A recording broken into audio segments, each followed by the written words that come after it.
Hello and welcome to this tutorial designed for absolute beginners. In this video I'm going to show you three things. Firstly, I'm going to show you how to get the Chrome extension. Secondly, I'm going to show you how to use that Chrome extension to generate lightning speed, high accuracy UTMs. And thirdly, and most importantly, I'm going to show you how to edit and customize a profile which will be perfect for your business. Well, first thing is first, and if you don't already have the extension, just get it on the Chrome store. And of course, don't forget to give it 5 stars.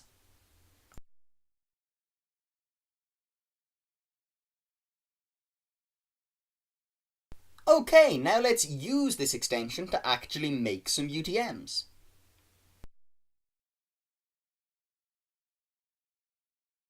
You'll notice that all I had to type in was the letter C before CPC would appear.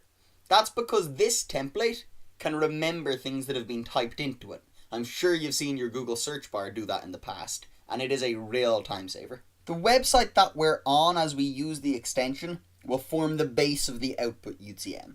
And now let's move on to the real main event of this video, customization. Now, when you click on the edit button on the template you're using, you'll come to this screen. On the left, we have a preview. That's what users will actually see in the extension. Whereas on the right, we have the backend. That's what we're working with. That's what we're editing. Now, if you've got sharp eyes, you'll notice that on the left, I've still got the word phrase typed in. And of course, phrase isn't a real thing. It's a typo I meant to type in France. And that's going to leave my data completely useless. And I don't want to have typos costing me data. So I'm going to get rid of having that as a free text input and replace it with a button-based input like you see at source. Now, I've deleted the free text field, but I haven't yet put in the buttons field.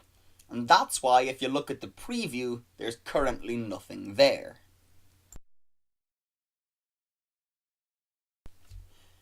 Now, you'll see that on the left, France is uncapitalized, but on the right, France is capitalized. And the reason for that is, the value on the left is what's going to appear in our actual output URL, whereas the value on the right is what's going to appear on the button we click in the extension. If you want to, you can uncouple them using the chain logo in the middle, and that way you can type whatever you want on whatever side, but to be honest, I don't recommend that for most users. And there we have it, it's in the preview. We have a button for France. Isn't that wonderful? Well, it's not so wonderful on its own, because I only care to record the fact that I'm advertising in France if I might be advertising somewhere else. Maybe I also advertise in Germany. And there we have it, it is as simple as that. I can add more buttons if I want, and I probably do because I probably advertise in more than just 2 locations. So far, we've looked at how to change fields from free text to buttons, or how to add or remove buttons. But what if I want to record something that isn't even accounted for at all in this template? Then what should I do? It's actually not a problem. I'm just going to use the Add Field button. And that's essentially adding another row to my entire UTM template. Let's say, for example, that the ads I run have one of 2 models in them, and I want to collect data on which model is more successful in my ads.